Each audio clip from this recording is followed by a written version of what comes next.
Welcome to Authentic Living with Roxanne, a place where we have conscious conversations about things that really matter in our lives. And now here's your host, Roxanne Derhodge.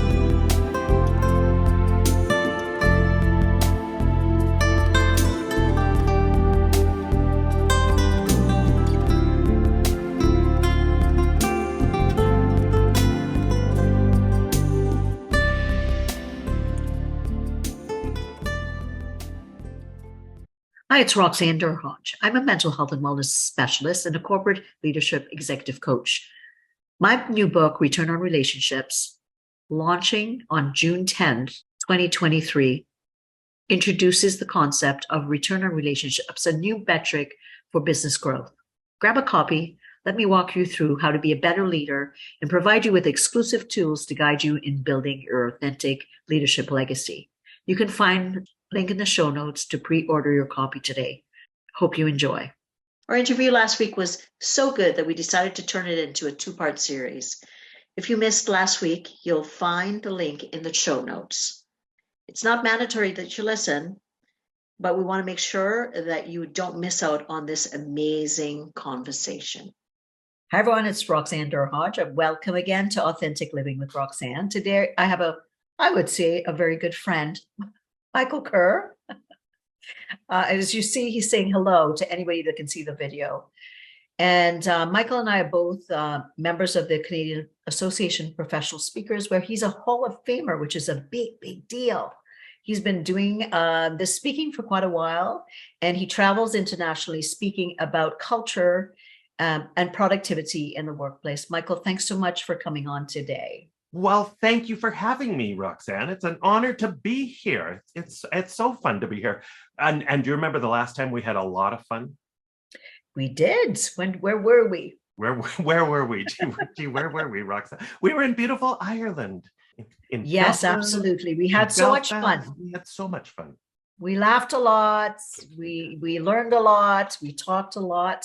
And I know this is the space that Michael provided many elements where we were giggling and learning at the same time in Dublin. So today we're going to talk a little bit about what Michael talks about. And I think Michael naturally is very, very funny. Something that I have to work on when I know I speak to others. I'm just thinking the average senior person that's here, when I think of corporate culture and change, that takes a lot. So let's say you're a senior leader and you're listening to this, and there's been a lot of issues in your environment.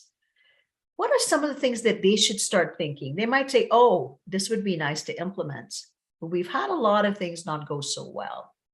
If I'm starting to think of an overall corporate strategy about changing my culture and having people lighten up, what are some of the things that I should be thinking about? As a senior leader. And that's had some stuff happen that has maybe not been so nice. Sure. And back to your earlier point, Roxanne, too, right? It's not rocket science, right? We want to work with people who have a good sense of humor. They're more likable. So as a senior leader, this is really important. So I think it starts with self-awareness, and it starts by just reflecting on your own attitude, how you're coming across. Are you not just approachable, but I like to use the language over approachable, because we know just from nature of your position, just from nature of the power that you hold with your job title, you can be scary to a lot of your employees. And if you want to create that psychological safety in your workplace, where employees can come to you with challenging questions and their concerns and their great ideas that you may be missing out on, you have to be uber over approachable. So being aware of just bringing a certain lightness and levity to how you interact with your employees, how you connect with them, being present, taking the time to connect with them is so important. And again, circling back to that idea of just laughing at yourself more, it is absolutely so important. So just being overly approachable with your sense of humor it may sound very simplistic, but it really is a key to so much. And that means you've got to, as you said earlier, you've got to be a little vulnerable sometimes to be able to laugh at yourself. It's not always going to work. But the more you do that, the more you're going to create that tone, that lightness. And so then I would suggest that people look for those touch points that are so critical in an organizational culture to start to change the culture, to change the feeling of the workplace.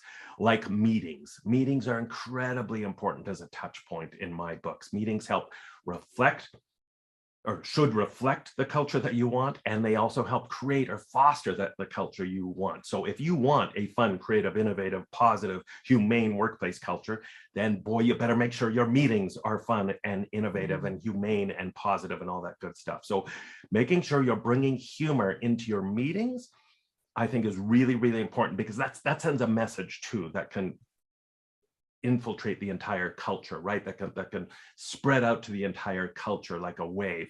If you start lightening up at your meetings and bring a little more fun into your meetings. And there's so many ways to do that. There are tons of ways to do that. Opening up your meeting with a fun icebreaker where you pass an imaginary ball of energy around, the way I get people to do sometimes in my audience. Or you have people stand up and everybody at the same time, so nobody feels put on the spot, everybody spells their name using only the movement of their hips. Just something totally silly to get people laughing. Are you kidding? I am not kidding. It's a great exercise.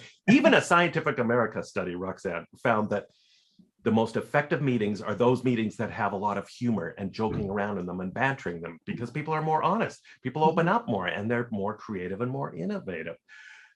Putting in a little humor break in the middle of your meeting, having just a fun question where you go around the room, just something simple. You know, we used to have the rumor mill section in meetings that I managed many years ago, where everybody had to do it the same way. You had to look up and down the table, lean in, and then whisper, "Word on the street is," and then share your rumor. And it made it kind of goofy and playful, which allowed people to share some uncomfortable things they had been hearing that otherwise they might not have wanted to share. So we did all sorts of fun things in our meetings. What a nice thing, right? Because the rumor mill is oftentimes something that can go toxic and can end up being really, really detrimental to a team or a culture. But the fact that you can make fun of it, oh yeah, I heard so-and-so is doing this, and you kind of get it out there, in the open, and where people can then laugh about it and go, oh my goodness, you heard this or that. I love that. I've never heard about that. The hip one is the best so far, though. I have to admit, I have to try to see where I could use that, but that's how funny could that be, right? Right. And when you get people laughing in those serious situations, it just makes a world of difference in terms of how the conversation unfolds. And you can do it in virtual meetings, you can do it in person meetings, it doesn't matter. But again, back to my central point here, meetings are an incredibly important touch point. Get your meetings right, and that can have at least a starting point on your culture. And then beyond that, of course, it's everything is communication, right? It's all about communication. So as a senior leader, talking about this stuff, first of all, when you're presenting to your team, to your organization, lightening up, using a lot of humor, laughing at yourself helps a lot. It helps you, again, be more likable, so they're more apt to listen to your message and buy your message. We know from the research. But also just using every communication opportunity point to send messages about your culture. I mean, really, we're talking about values here, right? And of course. Making sure that everyone understands what your cultural norms are, that your values actually mean something, right? That you're not just getting your team together once a year and holding hands and singing "We Are the World" because your values make you feel so good. As I always say, right? Who's going to disagree with your wonderful list of values? Every company has a wonderful list of values. In fact, some of your competitors probably have the exact same list as you do. So why are some organizations rocking it, some teams rocking it, and some not? It's because those cliche sayings, actions speak louder than words and talk is cheap. So as a senior leader, you need to really, really clearly define what your values actually really mean in terms of everyone's behavior and attitude. Turn them into stories, turn them into examples, celebrate your employees that are superheroes when it comes to living your values out loud. And I would say, when you talk about it, because, in my new book, there's different modules, but one of them obviously is awareness for leaders, or relational transparency, like how transparent are you? You think you might be one way, but spending that time within yourself. Let's say you're not so funny, you may be a little bit more stoic, but you really want to be a little bit lighter. You don't have to be silly all the time. You can actually be light and have people get to know you a little bit better, which will kind of maybe rev up the engine for you to maybe try something a little bit lighter as you go. So you don't have to go from 0 to 100, because then people will probably think, okay, something's gone horribly wrong here. Right. But And you're not being very incrementally- authentic. Right. It's like, oh, stoic guy to funny guy. One day, people are probably going to run for the You hills. turn into Michael Scott from The Office, and everyone starts cringing. For sure. Now, Mike, have you ever seen people try to apply the concept of humor and it kind of didn't work for them, like some don'ts of things where people have gone and said, oh, this is this new strategy. We think we're just going to, apply it to a workplace, not just humor, but just transparency or whatever. And overall, with you doing the corporate culture work that you do, some things that you've seen people try that you think, oh, they should have not done it this way. Well, I just have to look at myself to see when humor bombs sometimes, right? Because it doesn't always work, right? But that's about, again, going back to just being more human, being more real, more authentic. And I want to circle back to that point you made too, Roxanne, about some people just not being very funny. And I do want to stress that it's not about being funny, right? Mm-hmm. Having a sense of humor is about just being more human, more real, about having a sense of balance and perspective. And again, just laughing at those things you have no control over. So the worst thing you can do is try too hard to be funny, right? It is about just being your authentic self. And some of the most inspiring leaders, inspiring CEOs that I've interviewed all over the world are introverts. And not only are they introverts, they're shy in some cases. And yet they've told me that they understand, they're self-aware enough to know they cannot hide behind those natural personality tendencies. They understand the job of a leader is to connect with their employees, is to build that environment. They are the orchestra conductors when it comes to setting the tone for the workplace. And they have to get beyond those natural tendencies to sit in their office all day and be kind of stoic and not connect with people. Mm-hmm. So it is really just about looking for those simple things that you can do. I don't have any examples really of organizations that have maybe one-offs, yes. I think the biggest mistake organizations make is that they will try a few things and then they fall to the wayside very quickly. So then it looks like it's the fad of the month. It looks like it's just a Band-Aid. It's window dressing, right? Because they're not taking it seriously. So what matters is consistency over time. What matters is looking for those moments, those touch points where we can change the culture. I'm a huge fan of rituals and traditions at work. Almost every great organization I've interviewed is a huge believer in rituals and traditions because they help define the culture. They help shape the culture. They give it an identity, and rituals and traditions give employees something to look forward to and something to reminisce about. It creates that sense of shared history on your team, in your organization. And so if you can ritualize or traditionalize, is that a word, Roxanne? I don't know. We'll make it a word. Traditionalize? Well, we just made one up. We can make them up, sure. If you turn some of those habits, those behaviors that you want to turn into habits, into rituals or traditions and stick to them, then your odds of succeeding are far, far greater. And so again, if you want to create a lighter workplace environment, look for opportunities to create rituals and traditions. It could be something fun to kick off the work week with on a Monday morning. Maybe, as a lot of my clients do, it's a team huddle on a Friday afternoon where it's very much a spirit of celebration, where they welcome any new people that started that week in a fun way, where they celebrate the top 3 wins of the week. And it's a way of just leaving on a high note. Maybe it's a ritual tradition to celebrate certain milestones that you achieve on your team or in your organization. There's so many milestones and rituals and traditions that can help build a stronger culture. And some of them are fairly simple. You know, I know of one client where they do, I love this because it's so simple, third person Thursdays, where everybody who works there every Thursday refers to themselves in the third person. In other words, by their own name, right? So anybody can do that. Doesn't matter if you're a real introvert. it's pretty easy to do that, right? Everybody just, if I was working there, I'd say, hey, yeah, Mike's looking forward to the meeting later on. Like, how stupid is that? But it just puts a smile on everyone's face and everyone looks forward to it. Another one of my How clients. silly are you? Yeah. Yeah. Everybody's thinking everybody else is silly.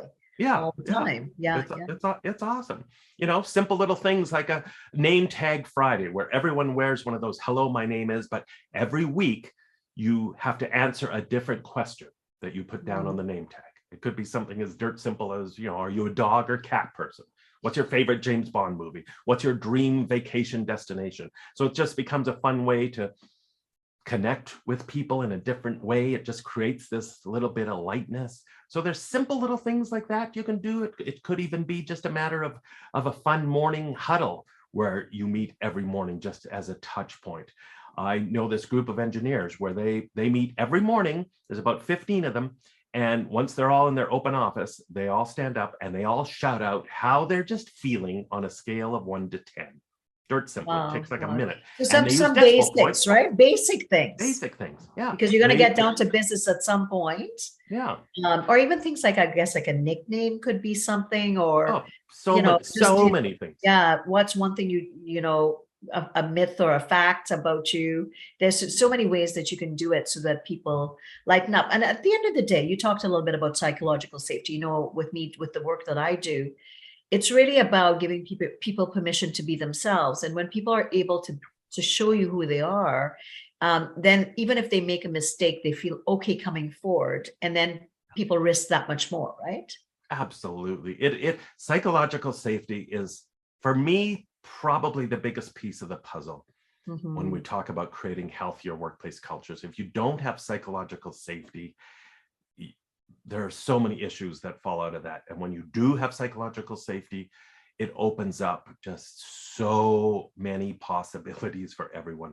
And when I've interviewed employees at really great workplaces, and one of the things I've always asked them is this the best place you've ever worked? Or what is it that makes you so happy in this workplace? The number one answer I get, in fact, Roxanne, the number one answer is, this is the first workplace where I finally feel like I can be myself, where I can just bring myself to work all day. And it's awesome. It's so stressful not being yourself all day. It takes a lot of mental energy and wear and tear on your psyche. So just being able to be myself, it's so fabulous. So impressive. I think of one of my best bosses often, like ever in all my jobs. And I would enter his office and he would say, "Durhaj, what do you want?" And I'm like anybody looking in would go, "Oh my God." And he'd be like, "Not you again. What do you want now?" And that was how because he joked all the time. Right. He goes, "Oh no, it better be something good. You're here again." And we would joke around and laugh because he would see me coming, and down the hall, he'd belt that out, and then at first people would be like, "Oh, they don't have a good relationship." And it, honest to goodness, was the best relationship, because he knew I would joke around, he would joke around. And I was newer to my career at that point in consulting, but what it did, it just lightened me up, right? I knew a lot about the field, but I was different to the sector. And then we would joke, we would laugh, I would learn, to your point, as a good example. And still he will go down in history as being the best boss I've ever had in my life. Yeah, right? Which is saying a lot, right? It's such a difference. Safety plus humor, because you can't engage in humor if there's not safe, because if people feel unsafe, it's going to be sarcasm or unsteadiness, right? And then that again could go in the opposite way of people feeling like maybe marginalized or that their boss is toxic. So they really has to be that element of trust, to your point, to be able to get the permission to make a joke or be kind of light as well. Right. And humor researchers have identified 4 different styles of humor, 4 different types of humor, which I talk about in my book, The Humor Advantage. And 2 of them are very positive humor. So for the most part, that's what we want to obviously be celebrating in the workplace. 2 of the styles are very negative, like sarcasm. However, I would point out, just as you said, that all depends on the nature of the relationship and that level of trust. And if you've worked with your boss or a colleague for 15 years and you have a high level of trust and you know each other very well, chances are you're going to be sarcastic from time to time with one another, and it's okay. But if you're sarcastic to the employee who just started this morning, yeah, maybe you might want to reconsider that. Not so much. Now, you mentioned your books. So tell us the names of your 3 books. You've got the Humour Advantage. The other 2 are... Yes, these are my last 3 books. The out Humour of how Advantage. many? Out of how many that have been? I have 8 books total. My goodness. Wow. I did not know that, Michael. You didn't? That is weird, wild stuff. Yes, I have 8. Wow. Some of them have nothing to do with the workplace, though. I have a wildlife watching guide, Roxanne. Oh, okay. Not too yeah, much. I think you told me about that. Okay. Yes. So the last 3 So are... the last 3 are, well, the Humour Advantage, why some businesses are laughing all the way to the bank, which focuses on the role of humor and building a positive. It's really about workplace culture, the book. Right. And then Hire, Inspire, and Fuel Their Fire, how to recruit, onboard, and train new employees to live your culture out loud. It's a very quick read, but it's a little guide on a really important topic that we haven't touched on. And that's, if you want to work with great people who have great senses of humor, who are a fit for your culture, then get your hiring right. Everything starts with hiring and onboarding and training. I've had so many leaders who say, oh, 80%, 90% of the battle is making sure you get your hiring right. So investing in your hiring matters.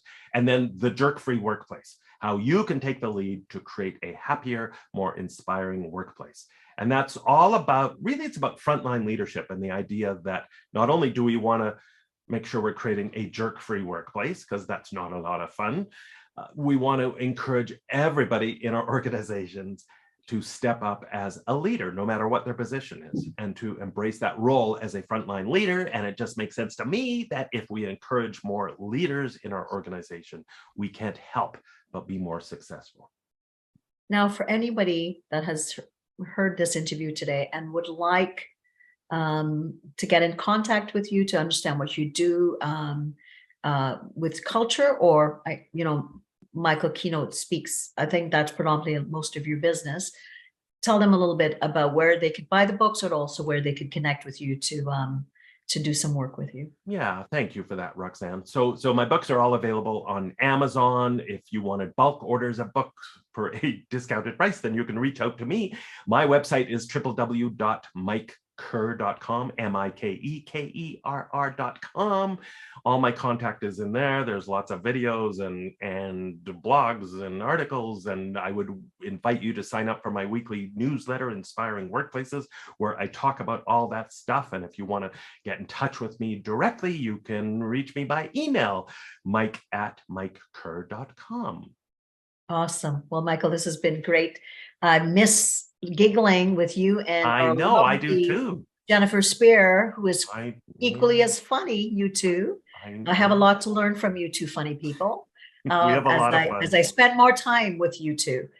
So for everyone, what did I learn today? I says, I talk a lot about psychological safety in the workplace.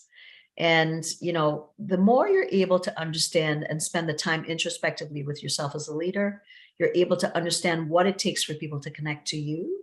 Spend that time. And in my new book, which is now in pre-launch, ROR, Return on Relationships, you can pre-order that now, and it'll get into things like connection, relational transparency, communication, all the elements that helps you be a more secure leader within yourself and then impact others.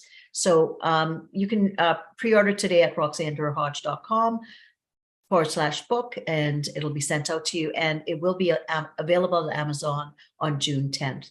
So Michael, again, thanks so much for your time, and hope we'll see you hopefully before Quebec, but if not, we'll see you. We will giggle somewhere virtually. For sure. Maybe happy hour. I know you run the happy hours. Yes, there you go. For CAP. Congratulations on the book, Roxanne. I can't wait to read it, and I can't wait to interview you. Thanks for tuning in to Authentic Living with Roxanne, creating the space for positive, healthy change. Roxanne is a keynote speaker, psychotherapist, and coach. To work with Roxanne, visit roxannedurhodge.com/blueprint. We'll see you next time on Authentic Living with Roxanne.